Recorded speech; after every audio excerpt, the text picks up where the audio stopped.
তারপরে দিল্লিতে একটি দেশাত্মবোধক গান গাওয়ার জন্য দিল্লি পুলিশ তাকে গ্রেপ্তার করে কংগ্রেসের সরকার। নিয়ে যাওয়া হয় বিচারালয়ে। বিচারপতি বলেন তার উকিলের পরামর্শে যে ক্ষমা চান, আপনার মুক্তি দেব।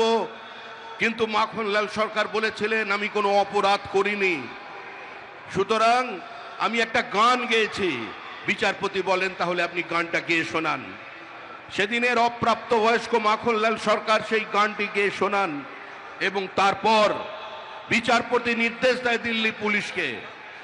তারপরে দিল্লিতে একটি দেশাত্মবোধক গান গাওয়ার জন্য দিল্লি পুলিশ তাকে গ্রেপ্তার করে কংগ্রেসের সরকার। নিয়ে যাওয়া হয় বিচারালয়ে। বিচারপতি বলেন তার উকিলের পরামর্শে যে ক্ষমা চান, আপনার মুক্তি দেব।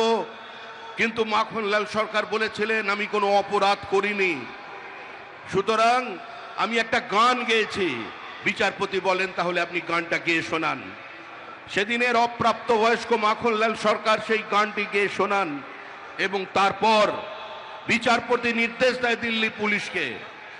তারপরে দিল্লিতে একটি দেশাত্মবোধক গান গাওয়ার জন্য দিল্লি পুলিশ তাকে গ্রেপ্তার করে কংগ্রেসের সরকার। নিয়ে যাওয়া হয় বিচারালয়ে।